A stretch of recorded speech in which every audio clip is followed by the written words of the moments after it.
Sir Priyank Kharge ಅವರು ಮಾಡಿರುವ ಅತ್ಯಂತ ಗಂಭೀರವಾದ ಅಲಿಗೇಷನ್ ಅಂದ್ರೆ the entire potential economical potential of the coastal region is last. ಅಂದ್ರೆ ಕರಾವಳಿ ಭಾಗದಲ್ಲಿ ಆರ್ಥಿಕ ಅಭಿವೃದ್ಧಿಗೆ ಇದ್ದ ಸಾಮರ್ಥ್ಯವೇ ಹಾಳಾಗಿ ಹೋಗಿದೆ. ಯಾಕಾಗಿ? ರಕ್ತ ಕಣ್ಣೀರಿನಿಂದಾಗಿ, ಇಲ್ಲಿ ಕೋಮು ಹೆಸರಲ್ಲಿ ನಡೀತಾ ಇರುವ ಗಲಭೆಗಳಿಂದಾಗಿ. ನೀವು ಅದೇ ಭಾಗದ ಜನಪ್ರತಿನಿಧಿ, ಹಾಗಾಗಿ ನಿಮ್ಮ ಮೊದಲ ಪ್ರತಿಕ್ರಿಯೆ ಬೇಕು. ಹೌದಾ ಪ್ರಿಯಾಂಕ್ ಖರ್ಗೆ ಅವರು ಹೇಳ್ತಾ ಇರೋದು ಸತ್ಯಾನ? ಈಗ Priyank Kharge is a very irresponsible person. ಒಂದು ದಕ್ಷಿಣ ಕನ್ನಡ ಜಿಲ್ಲೆ ಇರ್ಬೋದು, ಕರಾವಳಿ ಜಿಲ್ಲೆ ಇರ್ಬೋದು, ಅದ್ರ ಬಗ್ಗೆ ಮಾತಾಡ್ಲಿಕ್ಕಿಂತ ಮುಂಚೆ ಅವ್ರು ಸ್ವಲ್ಪ ಯೋಚನೆ ಮಾಡ್ಬೇಕು. ಅವ್ರು ಏನೋ ರಾಹುಲ್ ಗಾಂಧಿಗೆ ಪ್ಲೀಸ್ ಮಾಡ್ಲಿಕ್ಕೆ, ಬಕೆಟ್ ಹಿಡಿಲಿಕ್ಕೆ ಏನೋ ಒಂದು ಕಾರಣಕ್ಕಾಗಿ ಬಾಯಿ ಬಂದಾಗೆ ಮಾತಾಡ್ತಾ ಇದ್ದಾರೆ. ಕರಾವಳಿ ಜಿಲ್ಲೆ ಇಡೀ ಸ್ಟೇಟ್ ಅಲ್ಲಿ, ನಮ್ಮ ಇಡೀ ಸ್ಟೇಟ್ ಅಲ್ಲ ಇಡೀ ದೇಶದಲ್ಲಿ, according to some of the survey, safest city in world ಅಲ್ಲಿ 50th ಸೇಫೆಸ್ಟ್ ಸಿಟಿ.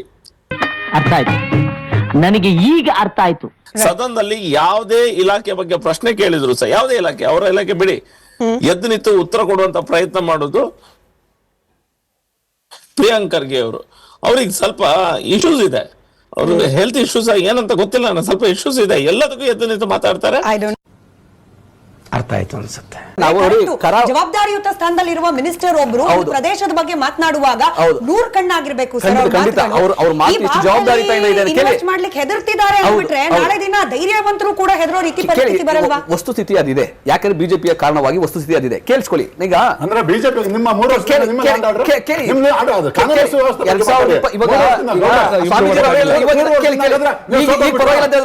ಒಳ್ಳೆ ಅಧಿಕಾರಿಗಳಿದ್ದಾರೆ, ಈಗ ಒಪ್ಕೊಂಡ್ರವರು. ಈಗ ಸ್ವಾಮೀಜಿಗಳು 2023ರಲ್ಲಿ ಕೇಳಿಸ್ಕೊಳ್ಳಿ. ಈಗ ಇದು ನಿಂತಿಲ್ಲ. ಯಾರೊಬ್ಬ ಜಾರ್ಖಂಡ್, ಕಳೆದ ವರ್ಷ ರೀ ಜಾರ್ಖಂಡ್ ಅವನೊಬ್ಬ ಬಂದ್ ಕೆಲಸ ಮಾಡ್ತಾನಲ್ಲಿ, ಇಲ್ಲಿ ಮಂಗಳೂರು ಭಾಗದಲ್ಲಿ 15 ವರ್ಷ ಬಂದ್ ಕೆಲಸ ಮಾಡ್ತಾನೆ. ನೀನು ಬಾಂಗ್ಲಾದೇಶ ಅಂತ ಹೋಗಿ 4 ಜನ ಹುಡುಗರು ಅವ್ನು ಹೊಡಿತಾರೆ.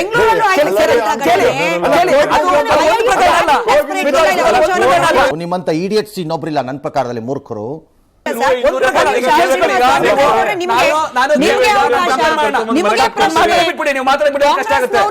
ಮಹಿಳೆಯರು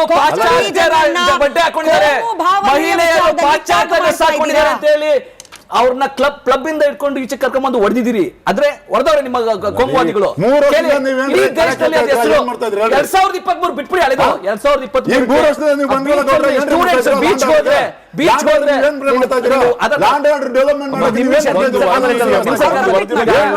ನೀವು ಕೆಟ್ಟ ಹೆಸರನ್ನ ಯಾಕೆ ತಂದಿದ್ದೀರಾ ಅಂತ ನೀವು ಮಂಗಳೂರು ಭಾಗಕ್ಕೆ, ಕರಾವಳಿ ಭಾಗ ಕೆಟ್ಟ ಹೆಸರು ತಂದಿದ್ದೀರಾ ಈ ರೀತಿಯಾಗಿ ಅಂತ ಸಮಜಾಯಿಸಿ ಕೊಡ್ಬೇಡಿ. ಅದಕ್ಕೆ ತಗೊಂಡ ಕ್ರಮ ನಿಮ್ಮ ಕೋಮುವಾದಿಗಳು ಕೋಮು ಪ್ರಚೋದನೆ ವಿರುದ್ಧವಾದಂತ ಕಾನೂನು ಕಾನೂನು ತಗೊಂಡು ಬಂದ್ರೆ ಅವರೆಲ್ಲ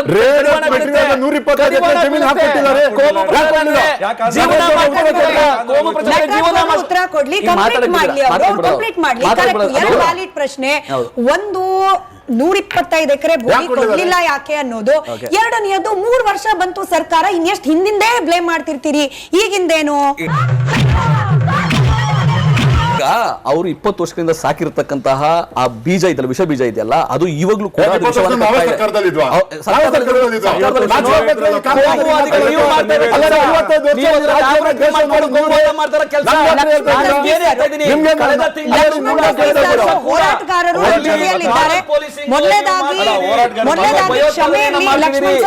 ಬರಬಾರ್ದು ರೋಗ ಎಲ್ಲ ಬಂದ್ಬಿಡುತ್ತೆ. ನಾನು ಹೇಳಿದೀನಿ ಈ ಪಾರ್ಟಿ ಅಂತಂದ್ರೆ ಏನ್ ಗೊತ್ತಾ ಮೇಡಮ್, 75 ವರ್ಷ ಸ್ವತಂತ್ರ ಬಂದ, 55 ವರ್ಷ ಈ ರಾಜ್ಯವನ್ನ ದೇಶವನ್ನ ಆಳಿದ್ದು ಕಾಂಗ್ರೆಸ್ ಪಕ್ಷ.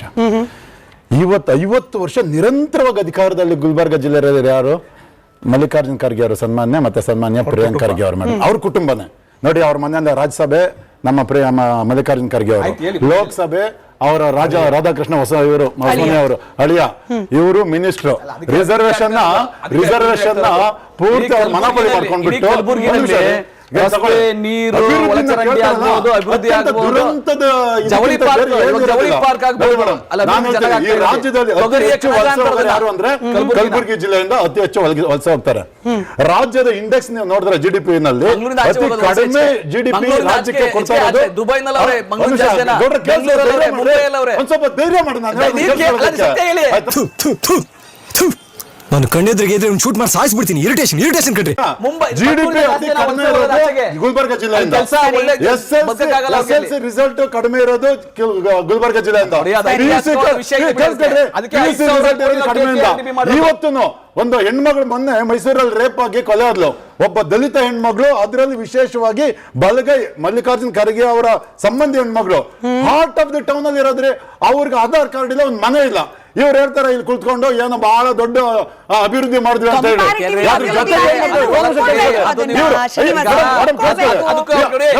ಇವ್ರು ಜಿಲ್ಲೆ ಉದ್ಧಾರ ಮಾಡಲಿಲ್ಲ. ಮಲ್ಲಿಕಾರ್ಜುನ್ ಖರ್ಗೆ ಅವರು ಆಸ್ತಿ ಮಾಡಿದ್ರು, ಹೈದರಾಬಾದ್ ಆಸ್ತಿ ಮಾಡಿದ್ರು, ಮುಂಬೈಯಲ್ಲಿ ಆಸ್ತಿ ಮಾಡಿದ್ರು, ಗುಲ್ಬರ್ಗದಲ್ಲಿ ಆಸ್ತಿ ಮಾಡಿದ್ರು. ಇವ್ರು ಬೇನಾಮಿ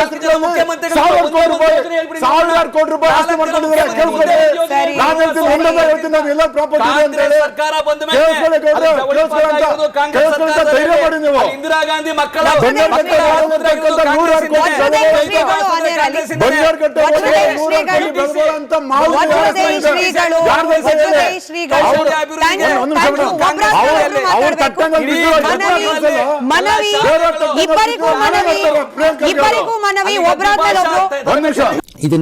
ಇದನ್ನೇ ಜನ ನೋಡ್ತಾ ಇರೋದು.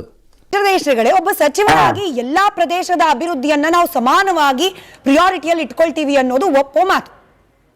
ಸಚಿವರಾಗಿ ಪ್ರಿಯಾಂಕ್ ಖರ್ಗೆ ಅವರು ನೋಡಿ ಕರಾವಳಿಯಲ್ಲಿ ಜನ ದುಡ್ಡು ಹಾಕ್ಲಿಕ್ಕೆ ಹೆದರ್ತಿದ್ದಾರೆ ಅಂತಂದ್ಬಿಟ್ರೆ ನಾಳೆ ದಿನ ದುಡ್ಡು ಹಾಕ್ಬೇಕು ಅಂತ ಯೋಚನೆ ಮಾಡೋರ್ಗೂ ಕೂಡ ಎರಡನೇ ಭಾವನೆ ಬರೋದಿಲ್ವೇ? ಪ್ರಶ್ನೆ. ವಿರೋಧ ಪಕ್ಷಕ್ಕೆ ಆಹಾರ ಅವರಾಗೆ ಕೊಟ್ಟಾಗೆ ಆಗೋದಿಲ್ವೇ? ಕರೆಕ್ಟ್ ಆಗಿ ಹೇಳ್ತಿದ್ದೀರಾ ನೀವು.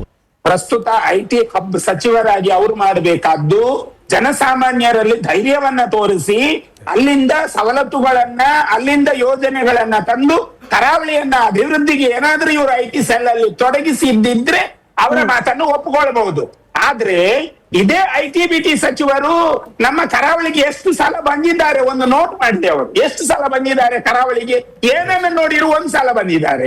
ಈ ನನ್ನ ಮಕ್ಕಳು ಅನ್ನ ತಿಂತಾರ, ಏಲ್ ತಿಂತಾರಣ್ಣ ಈ ನನ್ನ ಮಕ್ಕಳು. ಹಾಗಾಗಿ IT ಸೆಲ್ ಅನ್ನ ವೃದ್ಧಿ ಮಾಡಬೇಕು ಅಂತ ಸಾಮಾನ್ಯರು ತವಕಿಸ್ತಾ ಇರುವಾಗ ಕಾರ್ಪೊರೇಟ್ ವ್ಯವಸ್ಥೆಯ ನಿಯಮಗಳೇನಿದೆ ಅದನ್ನು ಕೇಂದ್ರ ಸರ್ಕಾರದ ಜೊತೆ ಸಂವಹನ ಮಾಡಿ ಅದನ್ನು ಇವರು ಸರಳೀಕರಣ ಮಾಡಬೇಕು. ಅದೇ ಕೆಲಸಗಳಾಗಿಲ್ಲ ಅಂತ ITಗೆ ಮುನ್ನುಗ್ಗಿ ಬರುವವರು ಹೇಳ್ತಾ ಇದ್ದಾರೆ. ಹಾಗಾಗಿ ಇದು ಯಾರ ಫೇಲ್ಯೂರು? ಹಾಗಾಗಿ ಈಗ ಅಲ್ಲಿ ಜೀನ್ಸ್ ಪ್ಯಾಂಟಿನ ಬಗ್ಗೆ ಚರ್ಚೆ ಮಾಡುವ ಅವಶ್ಯಕತೆ ಏನಿದೆ? ಕರಾವಳಿ ತುಂಬಾ ಸಮೃದ್ಧಿಯ ನಾಡು. ಇಲ್ಲಿ ಇರುವಷ್ಟು ಇವರಿಗೆ ಹೋಗುವಂತ ಅನುದಾನಗಳು ಮಾತೆಯಲ್ಲಿ ಅಲ್ಲಿನ ಹೆಣ್ಣು ಮಕ್ಕಳು ತಮ್ಗೆ ಇಷ್ಟ ಬಂದ ಬಟ್ಟೆ ಧರಿಸಬಹುದಾ ಧರಿಸಬಾರ್ದ?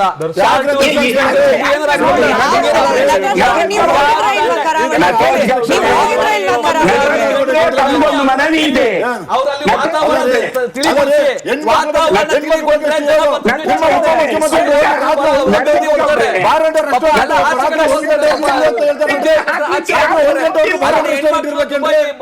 ರಾಜ್ಯದ ಯುವಕರನ್ನ ಕುಡುಕರು ಮಾಡ್ಬೇಕಂತ ಒಂದ್ ಕೆಲಸ ಮಾಡೋಣ, ನಾಳೆ ಬೆಳಗ್ಗೆ ನಟರಾಜ್ ಗೌಡ್ರೆ ನಿಮಗೆ ಹಾಗೆ ಪ್ರಿಯಾಂಕ್ ಖರ್ಗೆ ಅವರಿಗೆ ವಿಶೇಷವಾಗಿ ಮಂಗಳೂರಿನ ಮುಖ್ಯ ಬೀದಿಗಳಿಂದ ನೇರ ಪ್ರಸಾರದಲ್ಲಿ ತೋರಿಸೋಣ. ಅಲ್ಲಿ ಹೆಣ್ಮಕ್ಳು ಹೆದರ್ಕೊಂಡು ಏನಾದ್ರೂ ವಿಶೇಷವಾಗಿ ಕ್ಷಮೆ ಇರ್ಲಿ, ಏನೋ ಆಗ್ಬಿಡುತ್ತೆ, ಜೀನ್ಸ್ ಪ್ಯಾಂಟ್ ಹಾಕೊಂಡು ಓಡಾಡ್ತಿದ್ದಾರೆ ಇಲ್ವಾ ಅಂತ ಹೇಳಿ